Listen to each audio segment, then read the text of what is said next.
What if Huntrix were Britpop Demon Hunters? This week I'll be celebrating the very talented artists behind the music from the tremendously successful animated movie K-Pop Demon Hunters. And I'll be questioning whether genre names based purely on nationality, such as K-pop or indeed Britpop, have any value, or whether such terms could actually end up being reductive in some cases. All that and more on this week's What If, How, When, Why.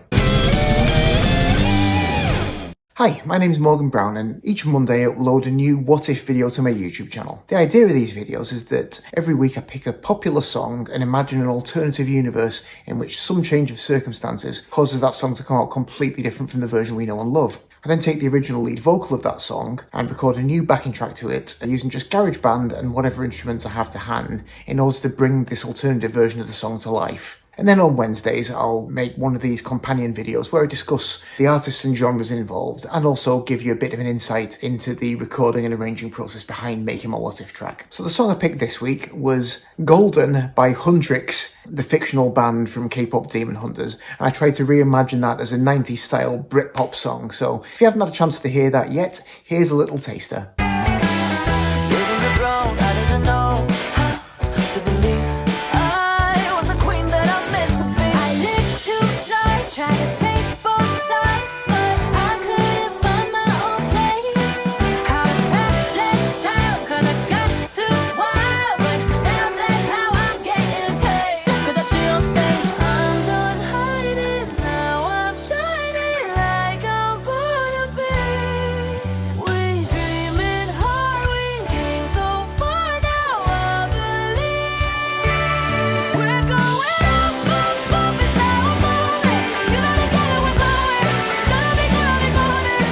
Now, I must admit, I was a bit slow on the uptake with K-Pop Demon Hunters.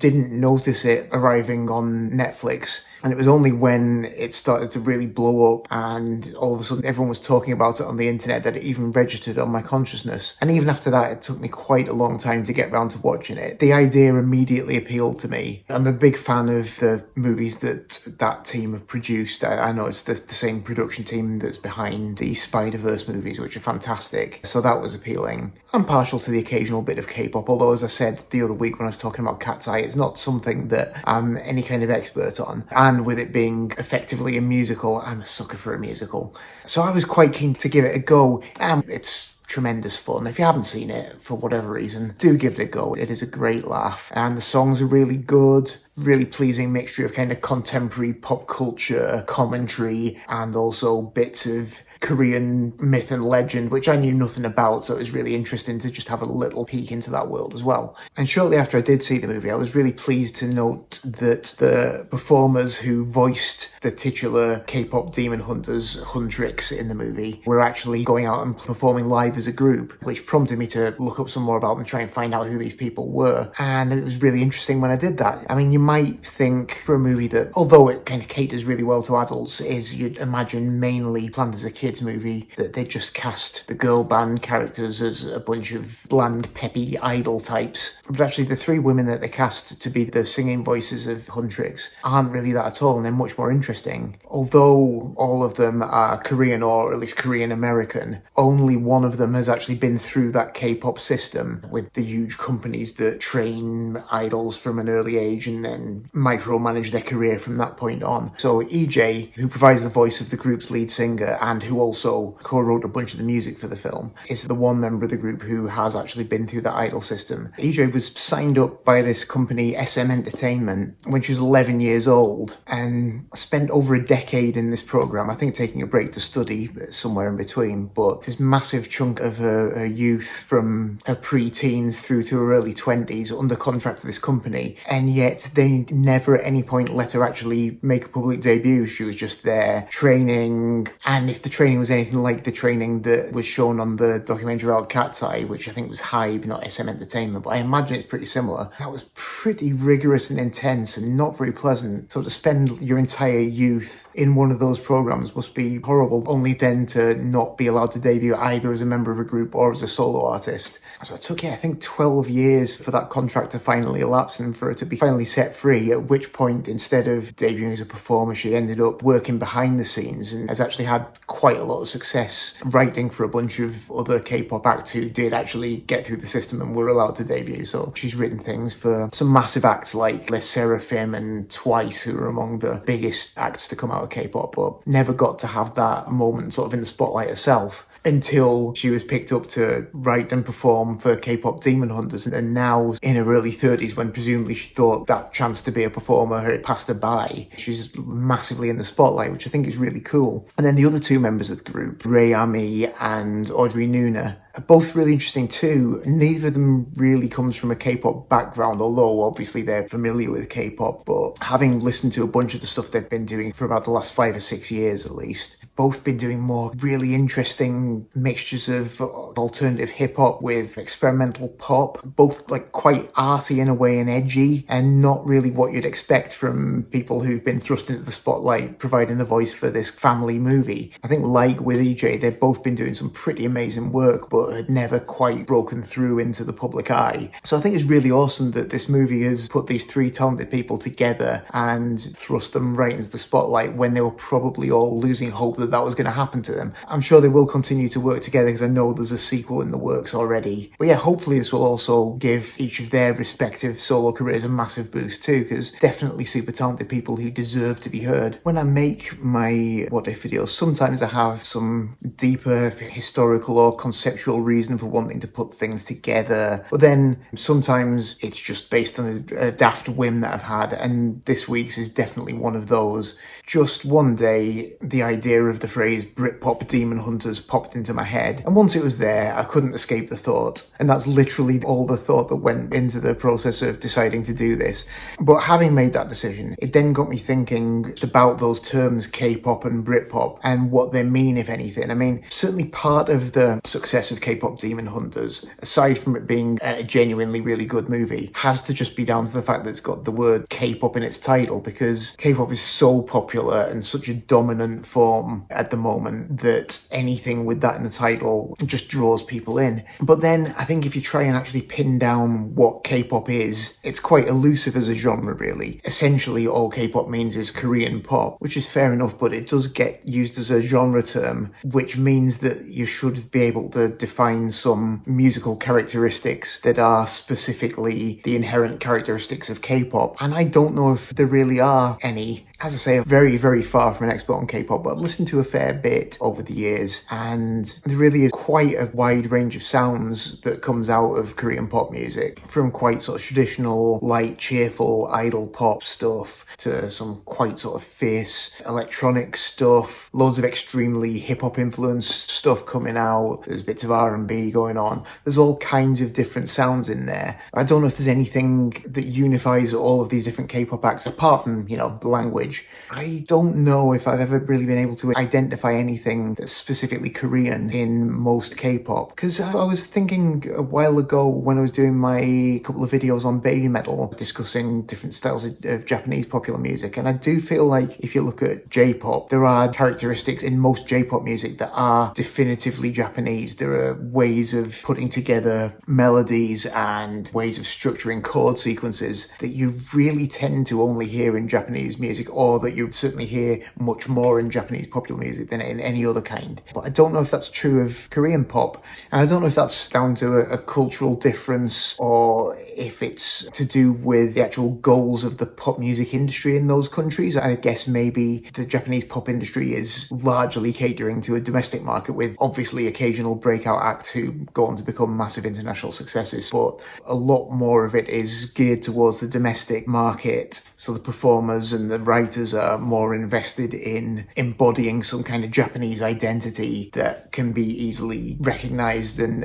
enjoyed by Japanese listeners. Whereas does feel like, although I think quite a lot of the Korean music industry was modelled after the way the Japanese industry works, such as the whole kind of idol creation system, the Korean music industry does really seem to be an awful lot more outward looking. Stuff is engineered to have as broad an impact as possible. So you'll have songs in the Korean language, but with influences that are almost exclusively drawn from different Western pop styles. I do find it interesting to consider whether or not it makes sense to have a nationality-based genre when the vast majority of the influences that make up the music of that genre are not from that nation. I don't know. If you have any thoughts on it, do let me know in the comments. I'm always happy to hear people's opinions on this.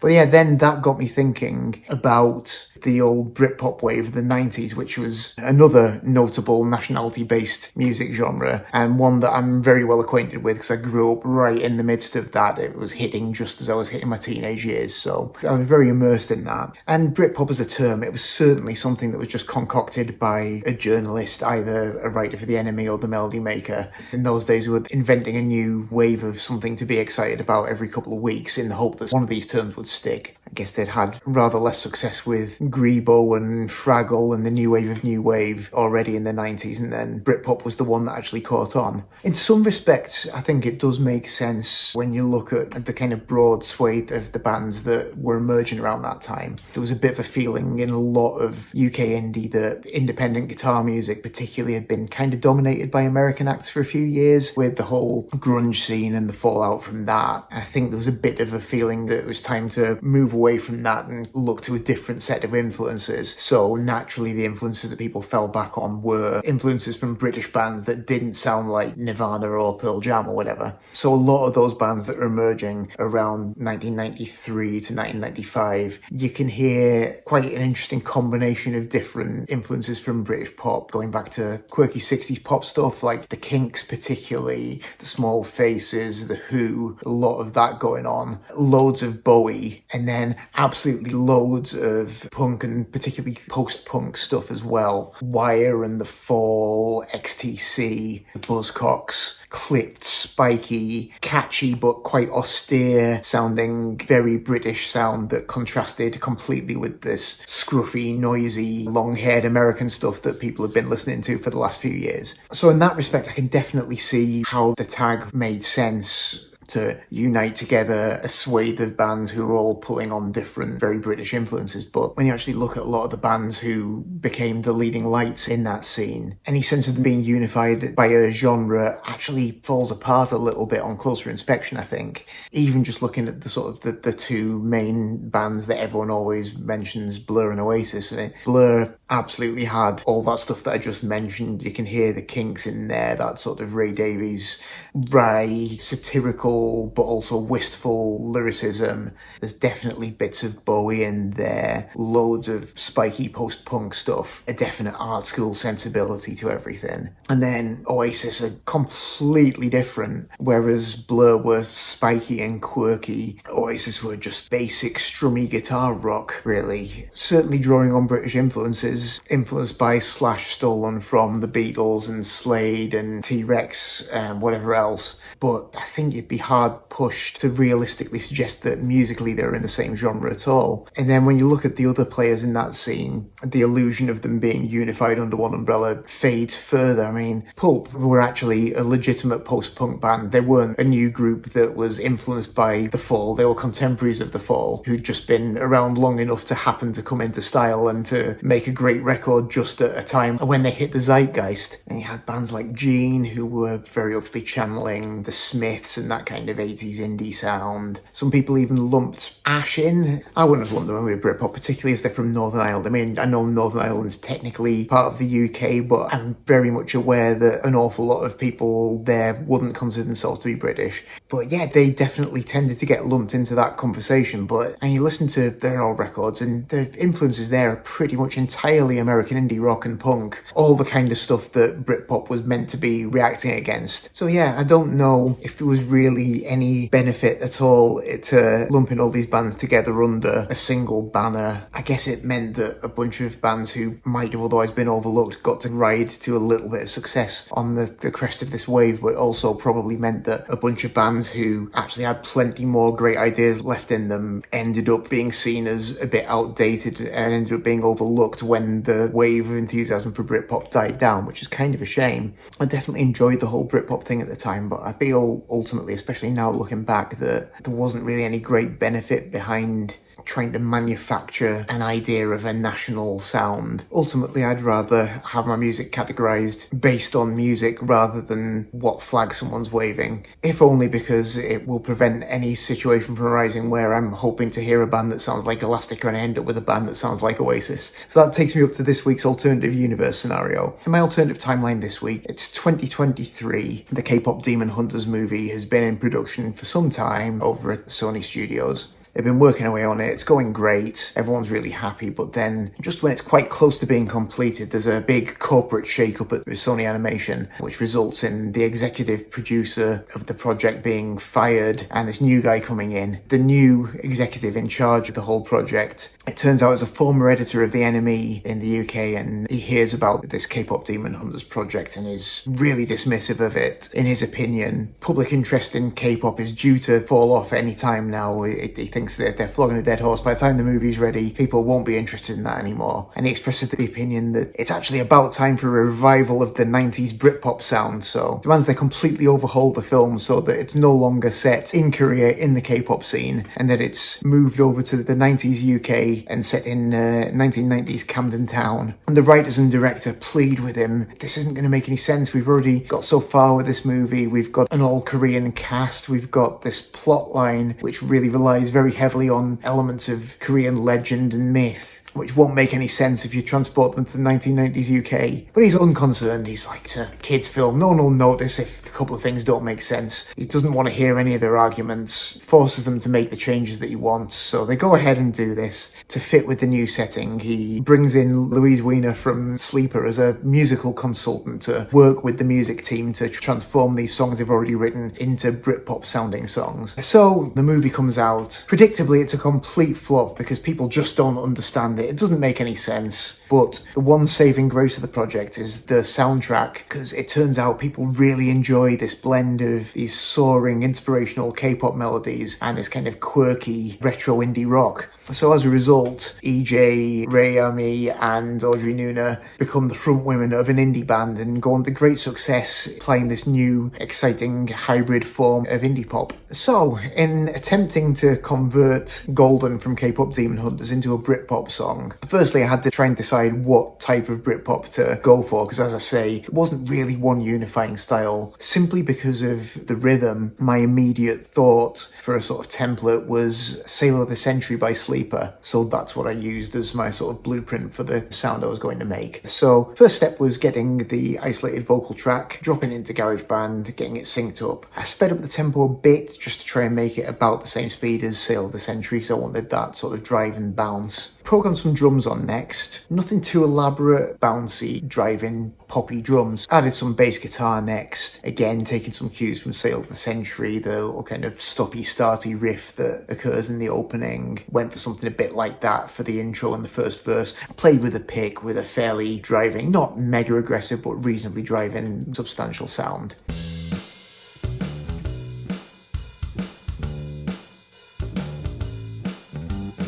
Next came guitars. I think ultimately ended up with 3 guitar tracks on there. So I've got a pair of rhythm guitar tracks, panned hard left and right, playing exactly the same thing, basically just with 2 different sounds. A bit of overdrive, but not heavy metal or hard rock overdrive. It's definitely nowhere near as weighty as that. Quite trebly, a bit of bite there. Swapping between kind of stabby chordings, a little riff that I came up with, a bit along the lines of the Sleeper one for the intro, and then some more kind of open chord jangle for the chorus, which I thought sounded quite Britpoppy too. And then I wanted a bit of lead guitar on there. One of the things that you hear on quite a lot of my preferred Britpop records, things like Graham Coxon from Blur was a master of this kind of thing, but you also hear Donna from Elastica doing it too. These sort of anti-guitar hero leads that sound very new wavy or post-punky, so no blues scales, no shredding, no rock and roll, more kind of spiky, angular little phrases. So I tried to come up with a couple of little bits like that and played that with a sound that's, again, a little bit of overdrive, but mainly just quite a lot of treble, and then a flanger pedal for a bit of shimmer and a bit of movement in the sound as well.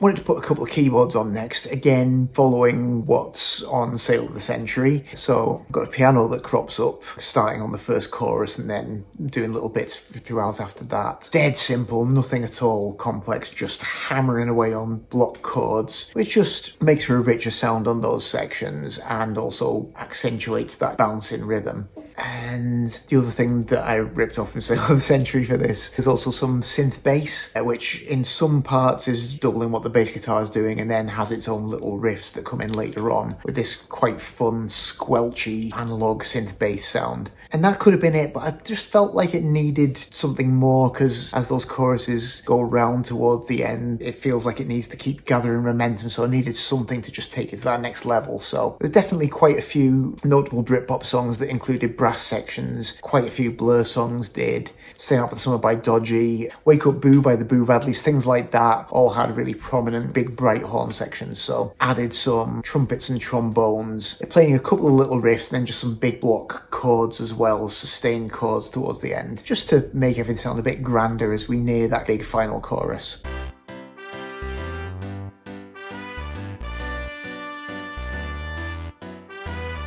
Then for the video, as ever, started out by just finding some performance footage of the girls performing the song, went for some fan cam footage to try and avoid too many copyright wranglings. So synced that up to my track. There were a couple of awkward bits with that because the performance actually edits out a little chunk near the end, so I actually repeated a shot, just zoomed in and cropped it differently, so hopefully it doesn't seem too obvious. And then, because obviously they're just vocalists, I wanted a band in there to make it seem like it's an indie band. In terms of getting the right rhythm for the track, it made sense for me to just use some footage of Sleeper doing Sale of the Century because that's what we're basing it off. So I've got bits from Sleeper's appearance on Top of the Pops doing that. They've only got one person playing guitar on that, because I think Louise sometimes played rhythm guitar, but she isn't on that performance. Because I've got a couple of different guitars going on, I decided to add an extra guitarist, and also I needed something to represent the horn section, so found Dodgy's performance of Staying Out for the Summer on TFI Friday, so that provides me with a second guitar and also a horn section, again in a similar bouncy rhythm, which worked quite nicely. And then just for a final touch, just to suggest that Hundrix are part of that 90s Britpop scene, I edited the logo into a bunch of gig posters and festival lineups from that 90s Britpop scene, just to imagine a world where they were part of that. So I hope you enjoyed this one. I've been looking to do something Britpoppy for a while and couldn't really think what to do with that. And then once that daft Britpop Demon Hunters pun lodged in my mind, that kind of made the decision for me. I actually thought it worked pretty well. I like the song anyway, and I think it stands up pretty well to having a completely different style of backing to it. So I was happy with how it turned out. Let me know what you think down in the comments, and if you did enjoy it, please do like, share, subscribe, any of that stuff. That always really helps me. Do appreciate it. If there's anything else you'd like me to do in coming weeks and months, any songs or artists or genres you'd like me to investigate, do feel free to let me know. Your suggestions are always welcome. But otherwise, that's all from me for this week, so thanks very much indeed for watching, and I will hope to see you next time.